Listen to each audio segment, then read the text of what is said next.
పార్వతీపురం మన్యం జిల్లా కురుపా మండల కేంద్రంలోని టీడీపీ కార్యాలయం వద్ద టీడీపీ జెండా ఆవిష్కరించారు.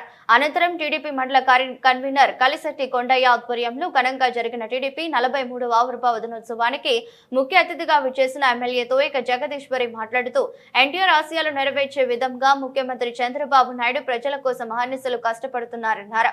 రాష్ట్రం ఆర్థికంగా వెనుకబడి ఉన్నప్పటికీ ప్రజల కోసం, రాష్ట్ర అభివృద్ధి కోసం కేంద్ర ప్రభుత్వాన్ని ఒప్పించి నిధులు తెచ్చి రాష్ట్రాన్ని అభివృద్ధి చేస్తున్న ఏకైక ముఖ్యమంత్రి చంద్రబాబు నాయుడు ఉన్నారు.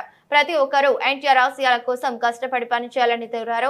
అనంతరం దీర్ఘకాలంగా టీడీపీ కోసం కష్టపడి పనిచేస్తున్న 5గురు కార్యకర్తలకు సాలువా కప్పి సన్మానించిన ఎమ్మెల్యే జగదీశ్వరి సమావేశంలో తెలుగుదేశం ఆవిర్భావం నుంచి నేటి వరకు పార్టీ అంచెలంచెలుగా అభివృద్ధిపై పార్టీ వీడియో నాయకులు, కార్యకర్తలతో కలిసి వీక్షించారు. పేద, బడుగు, బలహీన వర్గాల అభివృద్ధి కోసం ఏర్పడిన పార్టీ తెలుగుదేశం పార్టీ అని, తెలుగుదేశం పార్టీ ఎల్లప్పుడూ అండగా ఉంటుందని ఆమె తెలిపారు. అందరికీ 43వ ఆవిర్భావ దినోత్సవ శుభాకాంక్షలు తెలిపారు.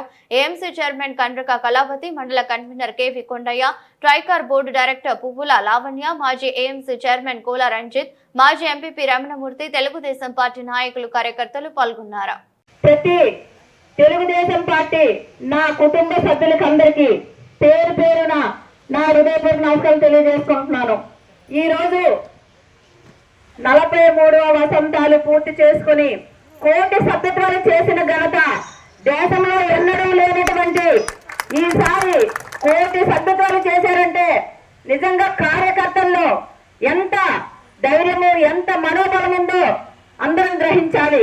ప్రతి ఒక్కరు కూడా మన అన్న నందమూరి తారక రామారావు గారు ఆశయాల మేరకు సమాజమే దేవాలయం, ప్రజలే దేవుళ్ళు అనే నినాదంతో కూడు, గూడు, గుడ్డ అనే నినాదంతో ముందుకు పోవడం జరుగుతుంది. మరి వారి ఆశయాలకు మన సీఎం గారు, మన ఎన్టీ రామారావు గారు ఆశయాల మేరకు ఆయన అడుగుజాడల్లో నడుస్తూ మనందరినీ, ప్రజల్ని కంటికి రెప్పలా కాపాడుతున్నటువంటి మన నాయకులు సీఎం గారు. కాబట్టి మనమందరం కూడా, ప్రతి ఒక్కరు కూడా బాగుండాలి. అనుక్షణం మన కోసమే తప్పించి ఈ వయసులో కూడా ఢిల్లీకి వెళ్ళి ఢిల్లీ పెద్దలతో కూడా మా ప్రజలకి ఏదో విధంగా న్యాయం చేయండి అని చెప్పి మరి మన కోసం ఎంత తిరుగుతున్నారో, ఎన్ని విధాలుగా మరి ప్రయత్నాలు మన అభివృద్ధి కోసం పాటు పడుతున్నారో మనమందరం కూడా చూస్తున్నాం. మరి అలాగే మన నారా లోకేష్ గారు మరి మన పార్టీ కోసం, మన ప్రజల కోసం, ప్రజలే దేవుళ్ళు అనే విధంగా మరి తిరుమలలో మరి అక్కడ ఉన్నటువంటి అక్కడ గుండె ఇదైతే మళ్ళీ వెంటనే దాన్ని మరి ఆయన సొంత నిధులతో మరి ఎన్ని విధాలుగా ఆవిడ్ని బతికించుకోవాలని తపన ఇప్పుడే మనం అందరం కూడా ఈ స్క్రీన్ లో చూడడం జరిగింది. కాబట్టి మరి ఈ కూటమి ప్రభుత్వం నిజంగా చెప్పాలి అంటే ప్రజా ప్రభుత్వం, ప్రజల కోసమే మరి ఈ ప్రభుత్వం ముందుకు పోతుంది.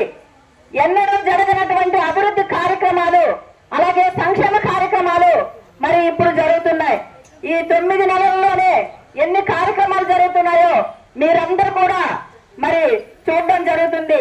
ఎక్కడికక్కడ సీసీ రోడ్లు, ఎక్కడికెక్కడ డ్రైనేజీలు, అలాగే ప్రతి ఒక్కరు బాగుండాలని ఇల్లు ఏవైనా మీరు అడిగినా తప్పకుండా చేస్తున్నటువంటి పార్టీ ఏదైనా ఉంది అంటే అది కూటమి ప్రభుత్వం. మరి అలాగే పవన్ కళ్యాణ్ గారు, మోదీ గారు, మరి మన సీఎం గారు చంద్రబాబు నాయుడు గారు మరి ఎన్ని మన కోసం చేయడానికి ముందుగా ఉన్నారు. కాబట్టి మనమందరం కూడా మరి వారు అడుగుజాడల్లో నడాలి. ఈ ఆవిర్భావ దినోత్సవం నిజంగా మనకు ఎంతో స్ఫూర్తిదాయకంగా నిలుస్తుంది. కాబట్టి మీరందరూ కూడా ప్రతి ఒక్కరూ గమనించుకొని మరి ప్రతి కార్యకర్త మనం ప్రజల్లో ఉండాలి. ఎందుకంటే వాళ్ళ నమ్మకాన్ని మనం నిలబెట్టుకోవాలి. ఇప్పుడు నేను కూడా ఒక ఎమ్మెల్యేగా ఉండి ఒక నాయకురాల్లాగా కాదు, మీ దగ్గర ఉన్నటువంటి సేవకుల్లాగే పనిచేయాలి.